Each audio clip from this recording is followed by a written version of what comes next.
കൃഷ്ണഗാഥ സീരിയലിൻ്റെ ലേറ്റസ്റ്റ് എപ്പിസോഡിൻ്റെ റിവ്യൂയിലേക്ക് എല്ലാവർക്കും സ്വാഗതം. അങ്ങനെ കീർത്തി ഗാഥയെ കുത്തിവെക്കാനായിട്ട് ശ്രമിച്ച വിഷം നിറച്ച ആ ഒരു ഇഞ്ചക്ഷനുള്ള സിറഞ്ച് നിർമ്മലയുടെ ബാക്കിൽ തന്നെ കുത്തുവാണ് കേട്ടോ. അങ്ങനെ നിർമ്മലയാണെങ്കിൽ വേദന എടുത്ത് പുളയുക.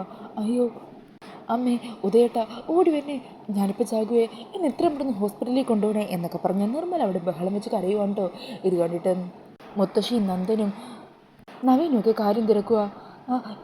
എനിക്കൊന്നും പറയാൻ പറ്റില്ല അമ്മേ, ഉദയേട്ടാ ഒന്ന് ഓടിവാ.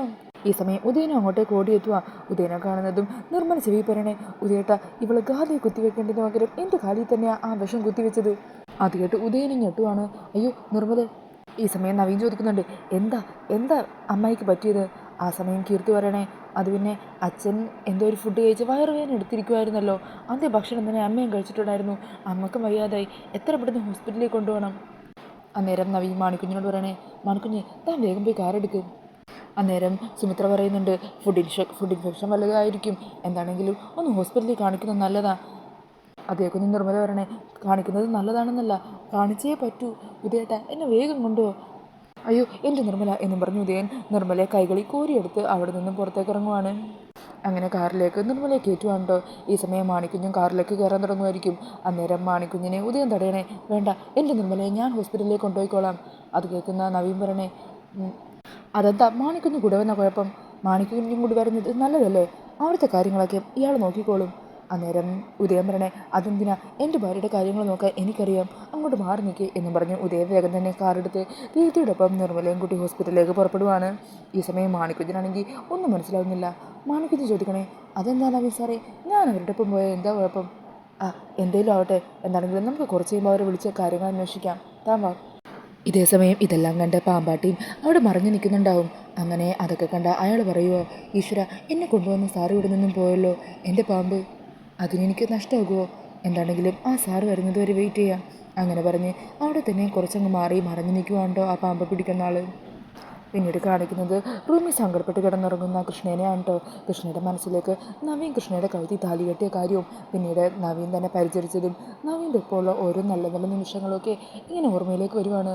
അങ്ങനെ കൃഷ്ണക്ക് ഉറങ്ങാൻ പറ്റാതെ സങ്കടപ്പെട്ട് എണീറ്റിരിക്കുവാണ്.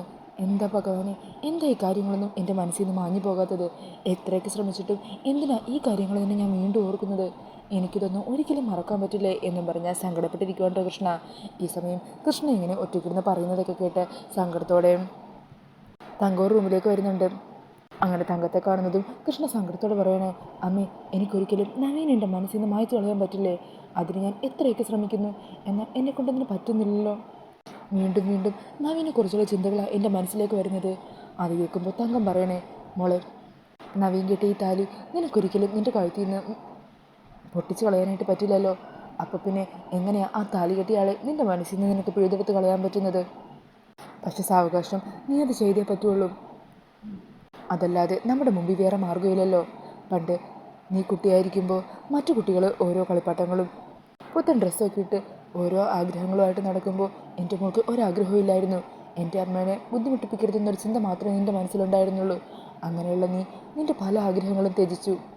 പിന്നീട് വളർന്നു വലുതായപ്പോഴും പല കുട്ടികളും അവരുടെ സ്വപ്നങ്ങൾക്ക് ചിറക് വെച്ച് ഓരോരോ ലക്ഷ്യങ്ങൾ കീഴടക്കാൻ പോയപ്പോഴും നീ ചെയ്തതെന്താ? അമ്മയുടെ ജീവന് വേണ്ടി ലോകത്ത് മറ്റൊരുമകളും ചെയ്യാത്തൊരു ത്യാഗമല്ലേ നീ ഏറ്റെടുത്തത്? അങ്ങനെയുള്ള എൻ്റെ മോൾക്ക് ഈ പ്രതിസന്ധിയെ തരണം ചെയ്യാൻ പറ്റും. ഇതിനു മുമ്പും നമുക്ക് രണ്ടുപേർക്കും നമ്മൾ മാത്രമല്ലേ ഉണ്ടായിരുന്നുള്ളൂ, ഇനിയും മുമ്പോട്ട് അങ്ങനെ തന്നെയായിരിക്കും. എൻ്റെ മോൾക്ക് ഈ അമ്മ മാത്രമേ ഉണ്ടാകൂ. മോള് വിഷമിക്കാതെ കിടക്ക്, അമ്മയും കൂടെ ഉണ്ട്. അങ്ങനെ പറഞ്ഞ് കൃഷ്ണയെ ചേർത്ത് പിടിച്ച് മുറുകെ കെട്ടിപ്പിടിച്ച് തങ്കവും കൃഷ്ണയുടെ അരികിൽ തന്നെ കിടക്കുവാണ്. പിന്നീട് കാണിക്കുന്നത് മാണിക്കുഞ്ഞ് നവീനെയും കൂട്ടി മണിയറയിലേക്ക് വരുവാണ് കേട്ടോ. അന്നേരം മാണിക്കുഞ്ഞ് പറയണേ, എനിക്ക് മണിയറ എടുക്കുമ്പോൾ ഒരേ ഒരു സംശയം ടെൻഷനും മാത്രമേ ഉണ്ടായുള്ളൂ. അമ്മായിയും കീർത്തിയൊക്കെ ചേർന്ന് സാറിൻ്റെയും ഗാഥാമാഡത്തിൻ്റെയും ഫസ്റ്റ് നൈറ്റ് കൊളാക്കാൻ എന്തേലും പണിയൊപ്പിക്കുമെന്ന് കണ്ടില്ലേ ഇപ്പോൾ?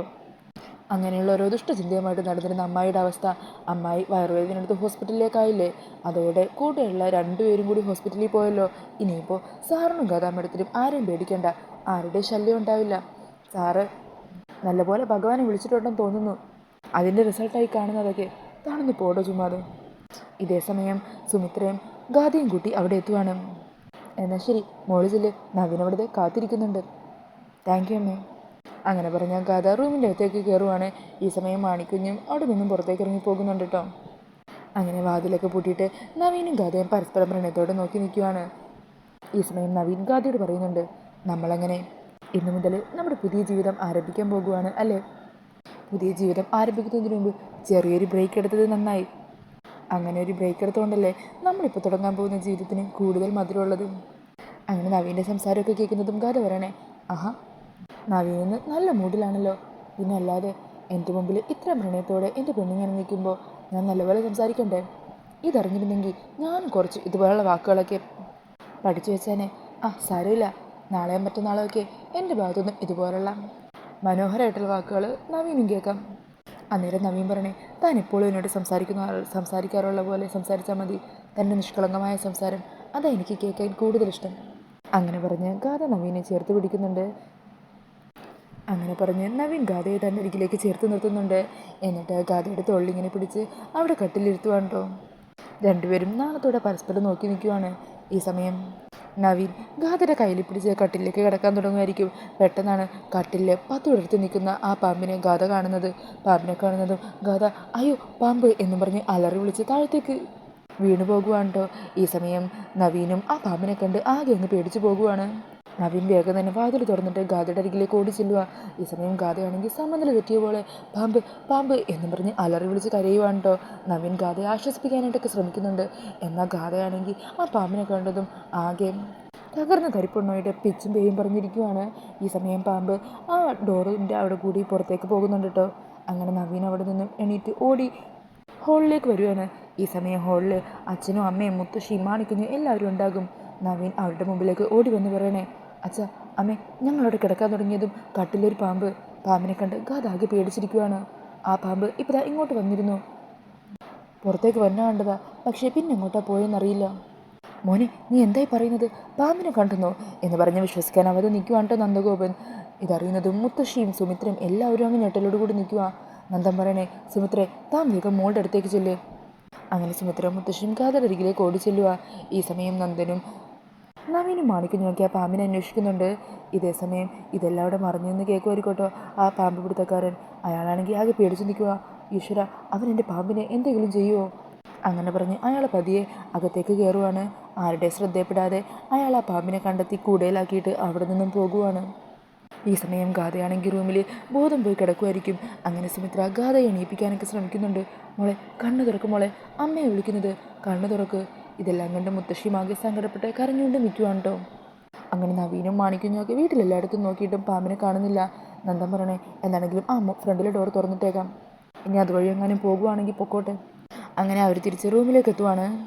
ഈ സമയം നവീൻ ഗാഥയുടെ അരികിലേക്ക് ചെല്ലുക. ഗാഥ താനിപ്പോൾ ഓക്കെ അല്ലേ? അങ്ങനെ പെട്ടെന്ന് കണ്ണു തുറക്കുന്ന ഗാഥ നവീനെ കാണുന്നതും സർപ്പം വന്ന് തൻ്റെ മുമ്പിൽ നിൽക്കുന്നതായിട്ട് തോന്നുവാണ് കേട്ടോ. അങ്ങനെ ഗാഥ ആകെ പേടിച്ച് കിടക്കുക. അയ്യോ പാമ്പ്, എൻ്റെ മുമ്പിൽ നിന്ന് പോ, പാമ്പ് എന്നെ കൊല്ലും, അമ്മേ എൻ്റെ മുമ്പിൽ നിന്ന് പോകാൻ പറ. ഈ സമയം സുമിത്രയും അച്ഛനൊക്കെ പറയുന്നുണ്ട്, മോളെ ഇത് പാമ്പല്ല, നവീനാണ്, ശരിക്കും നോക്കും മോളെ, നവീനാണ് മുമ്പിൽ നിൽക്കുന്നത്. നവീനും ഗാഥയെ വിളിക്കുന്നുണ്ട് കേട്ടോ. എന്നാൽ ഗാഥ ഇതൊന്നും കേൾക്കാൻ തയ്യാറാവുന്നേ ഇല്ല. ഇല്ല, എനിക്ക് പേടിയാ, എന്നെ കൊല്ലും, പോ എൻ്റെ മുമ്പിൽ നിന്നും പോ എന്ന് പറഞ്ഞ് നവീനെ ആട്ടി അകറ്റുവാൻ കേട്ടോ ഗാഥ. ഈ സമയം നന്ദൻ പറയണേ, മോള് ആ പാമ്പിനെ കണ്ട് ഷോക്കിൽ നിന്ന് റിക്കവർ ആയിട്ടില്ലെന്ന് തോന്നുന്നു. താനൊരു കാര്യം ചെയ്യ്, മോള് നമ്മുടെ റൂമിലേക്ക് കൊണ്ടുപോയില്ലേ? അതെ, നമുക്കിവിടെ നിന്ന് പോകാം അമ്മേ എന്നും പറഞ്ഞ് സുമിത്രയും കൂട്ടി ഗാഥ അവിടെ നിന്നും പോകുവാണ്. ഗാഥയുടെ പെരുമാറ്റമൊക്കെ കണ്ട് സങ്കടത്തോടു കൂടി നിൽക്കുവാണ് കേട്ടോ നവീൻ. മുത്തശ്ശിയും നന്ദനും ഒക്കെ ആകെ സങ്കടത്തിലാണ്. പിന്നീട് കാണിക്കുന്നത് മുത്തശ്ശിയും നന്ദനും കൂടി അവിടെ മാറി നിന്ന് സംസാരിക്കുന്നതാണ്. മുത്തശ്ശി പറയണേ, എന്നാലും നന്ദ എന്താ ഇതൊക്കെ? നമ്മുടെ സർപ്പശാപം തീർന്നിട്ടില്ലേ? സിദ്ധനും തിരുമേനിയൊക്കെ ശാപം എല്ലാം തീർന്നു എന്നല്ലേ പറഞ്ഞത്? സാധാരണ അവർ പറയുന്ന ഒരു പ്രവചനം ഇതുവരെ തെറ്റിയിട്ടില്ല. പിന്നെ എന്തുകൊണ്ടാണ് ഈ ദുർനിമിത്തങ്ങൾ വീണ്ടും ഇങ്ങനെ നമ്മുടെ കുടുംബത്തിൽ സംഭവിക്കുന്നത്? ആലോചിച്ചിട്ട് ഒരെത്തും പിടിയും കിട്ടുന്നില്ല. ഗാഥമോളുടെ നവീൻ്റെയൊക്കെ കൈ ഓർക്കുമ്പോൾ സങ്കടം. പാവം കുട്ടി, ആ കുട്ടി ആകെ തകർന്നു പോയി. മനോനില തെറ്റിയ പോയായിരിക്കുന്നത്. ഓർത്തിട്ട് ഒരു സമാധാനം ഇല്ലല്ലോ. അന്നേരം നന്ദൻ അമ്മയെ ആശ്വസിപ്പിക്കുന്നുണ്ട്. അമ്മ വിഷമിക്കാതിരിക്കേ, എന്താണെങ്കിലും നമുക്ക് നാളെ തന്നെ സിദ്ധനെയും തിരുമേനിനെയും പോയി കാണാം. എന്താ അവർ പറയുന്നതെന്ന് നോക്കാമല്ലോ. അമ്മ വിചാരിക്കുന്ന പോലെ ഒന്നും ഉണ്ടാവില്ല. നാളെയുമ്പോഴേക്കും ഗാഥമോളുടെ ഈ പേടിയും ടെൻഷനും ഒക്കെ മാറുമായിരിക്കും. അമ്മ കൂടുതലൊന്നും ആലോചിക്കണ്ട. നമ്മൾ നാളെ തിരുമേനിയുടെ അരികിലേക്ക് പോകുന്നുണ്ടല്ലോ, എന്താ അവർ പറയുന്നതെന്ന് നമുക്ക് കേൾക്കാം. അങ്ങനെ പറഞ്ഞ് മുത്തശ്ശി ആശ്വസിപ്പിക്കുവാണ് കേട്ടോ. പിന്നീട് കാണിക്കുന്നത് ഡോക്ടറോട് സംസാരിച്ചുകൊണ്ടിരിക്കുന്ന ഉദയനെയും കീർത്തിനെയുമാണ്. ഡോക്ടർ, നിർമ്മലയ്ക്കിപ്പോൾ എങ്ങനെയുണ്ട്? അന്നേരം ഡോക്ടർ ചോദിക്കുക, അല്ല ആ ഒരു വിഷം അവർ സ്വന്തമായിട്ട് ഇഞ്ചെക്ട് ചെയ്തതാണോ? ആ അതെ എന്ന് കീർത്തി പറയുവാണ്. ഈ സമയം ഡോക്ടർ പറയണേ, വളരെ മാരകമായിട്ടുള്ള വിഷയമാണ് ഉള്ളിൽ ചെന്നിട്ടുള്ളത്. ആത്മഹത്യാ ശ്രമമാണല്ലേ? ഇങ്ങനെയുള്ളൊരു കേസിൽ ഉടനെ തന്നെ പോലീസിനെ അറിയിക്കുക വേണ്ടത്. പോലീസ് ഒന്ന് കേസെടുക്കട്ടെ. അത് കേൾക്കുന്നതും ഉദയനും കീർത്തി ഒന്ന് പേടിക്കുവാണ്. ഉദയൻ പറയണേ, അല്ല പോലീസിനെ അറിയിക്കാതിരുന്നൂടെ?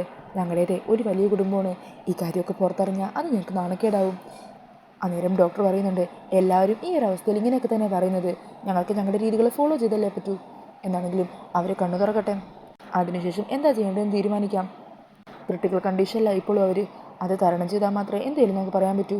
24 hours ഒബ്സർവേഷൻ കഴിഞ്ഞിട്ട് കൂടുതൽ എന്തെങ്കിലും പറയാൻ പറ്റുള്ളൂ. അങ്ങനെ ഡോക്ടർ പറയുന്നതൊക്കെ കേട്ട് ടെൻഷനോട് കൂടി പുറത്തേക്ക് വരുവാണ് കേട്ടോ ഉദയനും കീർത്തിയും. ഈ സമയം കീർത്തി പറയണേ, അച്ഛാ ഈ കാര്യങ്ങൾ പോലീസിലറിഞ്ഞാൽ ഞാനാണ് അമ്മയുടെ ദേഹത്ത് ഇഞ്ചക്ഷൻ വെച്ചതെന്ന് അവർ കണ്ടുപിടിക്കില്ലേ? അവർ കൂടുതലായിട്ട് എന്നോട് എന്തെങ്കിലും ചോദിച്ചാൽ ഞാൻ അറിയാതെ എല്ലാ സത്യങ്ങളും പറഞ്ഞു പോകും. അയ്യോ നീ അങ്ങനെ ഈ കാര്യം വല്ലതും പറഞ്ഞു കഴിഞ്ഞാൽ ഈ മരുന്ന് വാങ്ങിച്ച കുറ്റത്തിന് ഞാനും പോലീസ് സ്റ്റേഷനിൽ കിടക്കേണ്ടി വരും. എന്നെയും പോലീസ് എടുത്തിട്ട് പെരുമാറും. പേടിയാവുന്നല്ലോ. അച്ഛാ ഈ സമയം കൊണ്ട് നമ്മൾ കടത്തിവിട്ട പാമ്പ് ആ ഗാഥയെ കൊന്നിട്ടുണ്ടാവുമോ? അപ്പോഴായിരിക്കട്ടെ ഉദയൻ പാമ്പിൻ്റെ കാര്യം ഓർക്കുന്നത്. അയ്യോ അത് ഞാൻ വിട്ടുപോയി. ആ പാമ്പാട്ടി ഇപ്പോൾ ഈ സമയം കൊണ്ട് തന്നെ പ്രശ്നം ഉണ്ടാക്കി കാണും. അവിടെയുള്ളവർ എല്ലാ കാര്യങ്ങളും മനസ്സിലാക്കി കാണും. എനിക്ക് വയ്യ. പൈസ കിട്ടാത്ത കാരണം അയാളോട് ഇപ്പോൾ ബഹളം ഉണ്ടാക്കുമായിരിക്കും. നമ്മളെപ്പോഴൊക്കെ ആ ഗാഥയെ കൊടുക്കാനായിട്ട് ശ്രമിക്കുന്നുണ്ടോ അപ്പോഴെല്ലാം പണി നമുക്കിട്ട് തന്നെയാണല്ലോ തിരികെ കിട്ടുന്നത് മോളെ. അന്നേരം കീർത്തിയും പറഞ്ഞേ, ശരിയാ മുത്തശ്ശിയൊക്കെ പറയുന്ന പോലെ അവൾക്കെന്നും നാഗപ്രീതിയുണ്ട്. അതല്ലേ അവൾക്ക് എന്ത് പണി കൊടുത്താലും അതെല്ലാം നമുക്ക് തന്നെ തിരികെ കിട്ടുന്നത്. അമ്മക്കൊന്നും സംഭവിക്കാതിരുന്നാൽ മതിയായിരുന്നു.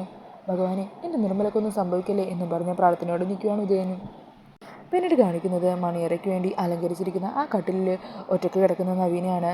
നവീൻ അങ്ങനെ കണ്ണടച്ച് എന്തൊക്കെ മനസ്സിലാലോചിച്ച് ചിരിച്ചുകൊണ്ട് കിടക്കുന്നുണ്ട്. ഈ സമയം മാണിക്കുഞ്ഞും സൈഡിൽ അവിടെ ഇരിക്കുന്നുണ്ടാകും കേട്ടോ. നവീനാണെങ്കിൽ ഉറക്കത്തിൽ മുമ്പ് ഹൽദി ദിവസം കൃഷ്ണയുമൊത്തുള്ള നല്ല നല്ല നിമിഷങ്ങളൊക്കെ ഓർത്ത് പതിയെ മനസ്സിൽ ചിരിച്ചുകൊണ്ട് കിടക്കുവാണ്. പെട്ടെന്ന് അവിടെ ഇരിക്കുന്ന മാണിക്കുഞ്ഞ് ഉറക്കി കിടക്കുന്ന നവീൻ ഇങ്ങനെ ചിരിക്കുന്നത് കാണുക. അത് കാണുന്നതും മാണിക്കുഞ്ഞ് പറയണേ, ആഹാ അത് ശരി, പാമ്പ് വരുന്നുണ്ടോ എന്നറിയാൻ ഞാനിവിടെ ഉറക്കമില്ലാതിരിക്കുന്നു. അന്നേരം പാമ്പിനെ നേരിക്കണ്ട സാറ് എന്തോ ആലോചിച്ച് കിടന്ന് ചിരിക്കുന്നു അല്ലേ? മിക്കവാറും ഗാഥാമേഡത്തിൻ്റെ എന്തെങ്കിലും കാര്യങ്ങൾ തന്നെയായിരിക്കും ഓർത്ത് ചിരിക്കുന്നത്. അങ്ങനെ വിട്ടാൽ പറ്റില്ലല്ലോ. അങ്ങനെ പറഞ്ഞ് മാണിക്കുഞ്ഞ് അവിടെ നിന്ന് എണീറ്റ് നവീനെ വിളിച്ചെണീപ്പിക്കുക. നവീൻ സാറേ എണീറ്റ്. എന്താ എന്തിനാണ് താൻ എന്നെ വിളിച്ചെണീപ്പിച്ചത്? നല്ലൊരു സ്വപ്നം കണ്ടുകൊണ്ടിരിക്കുകയായിരുന്നു. ആ എനിക്ക് മനസ്സിലായി. ഗാഥാമേഡത്തെക്കുറിച്ചുള്ള എന്തോ ഒരു സ്വപ്നമാണ് നവീൻ സാർ കണ്ടതെന്ന് എനിക്ക് മനസ്സിലായി. പാമ്പിനെ നേരിക്കേണ്ട ആളാ ഇവിടെ ഒരു കൂസലുമില്ലാതെ സ്വപ്നം കണ്ട് പുറങ്ങുന്നത്. അല്ല നവീൻ സാറേ, എന്നാലും ഗാഥാമേഡം പാമ്പിനെ കണ്ട് എന്തിനാ ഇത്രയധികം ഷോക്കായതെന്നാണ് ഞാൻ ഓർക്കുന്നത്. ഇതിനു മുമ്പ് പാമ്പിനെ കണ്ട സമയത്തൊക്കെ ഗാഥാമേഡം എങ്ങനെയാണ് അതിനോട് പെരുമാറിട്ടെന്നുള്ളത് നമ്മൾ നേരിട്ട് കണ്ടതല്ലേ. പിന്നെ ഇപ്പോൾ എന്താ ഗാഥാമേഡത്തിന് പറ്റിയത്? മാണിക്കുഞ്ഞിൻ്റെ ആ ചോദ്യം കേട്ട് നവീനും അതിനെക്കുറിച്ച് ആലോചിക്കുവാണ്. അങ്ങനെ സംശയത്തോടെ ആലോചിച്ചുകൊണ്ട് നിൽക്കുന്ന നവീനെ കാണിച്ചുകൊണ്ട് എപ്പിസോഡ് തീരുവാണ് കേട്ടോ. നാളത്തെ പ്രമോയിൽ കാണിക്കുന്നത് മുത്തശ്ശി നന്ദനും കൂടി സിദ്ധനെ കാണാൻ പോകുന്നതാണ്. അവിടെ നടന്ന കാര്യങ്ങളെല്ലാം മുത്തശ്ശി സിദ്ധനോട് പറയുന്നുണ്ട്. ആ കാര്യങ്ങളെല്ലാം കേട്ട് സിദ്ധൻ ചോദിക്കുക, അല്ല പൂജ പൂർത്തിയാക്കിയ സർപ്പബലിയൊക്കെ ഭംഗിയായി പൂർത്തിയാക്കിയ അതേ പെൺകുട്ടി തന്നെയല്ലേ നിങ്ങൾക്കൊപ്പം ആ വീട്ടിലുള്ളത്? അതേ തിരുമേനി, പെൺകുട്ടിക്ക് ഒരു മാറ്റമില്ല. പൂജ പൂർത്തിയാക്കിയ കൃഷ്ണ തന്നെയാണ് ഇപ്പോഴും കളരിക്കലുള്ളത് എന്ന് നന്ദൻ പറയുവാണ്. പിന്നീട് പ്രമോയിൽ കാണിക്കുന്നത് സിത്താരയെ ഫോണിൽ വിളിക്കുന്ന ഗാഥേനെയാണ് കേട്ടോ. ഗാഥ അങ്ങനെ ഇന്നലെ അവിടെ നടന്ന കാര്യങ്ങളൊക്കെ പറയണേ, മമ്മി സർപ്പബലി കഴിഞ്ഞിട്ടും ഇവിടുത്തെ സർപ്പശാപമൊന്നും തീർന്നിട്ടില്ല. അങ്ങനെ ഗാഥയുടെ വാക്കുകളൊക്കെ കേട്ട് വിശ്വസിക്കാനാവാതെ ഞെട്ടലോടുകൂടി നിൽക്കുകയാണ് സിത്താരയും. അപ്പോൾ അതൊക്കെയാണ് ലേറ്റസ്റ്റ് പ്രമോയിൽ കാണിക്കുന്നത്. ഈ ഒരു പ്രമോ റിവ്യൂ ഇഷ്ടമായിട്ടുണ്ടെങ്കിൽ മറക്കാതെ വീഡിയോ ഒന്ന് ലൈക്ക് ചെയ്യണേ. ഇതുപോലെയുള്ള കൂടുതൽ റിവ്യൂസിനായിട്ട് ഈ ചാനൽ ഒന്ന് സബ്സ്ക്രൈബ് ചെയ്തും കൂടി സപ്പോർട്ട് ചെയ്യണേ. താങ്ക്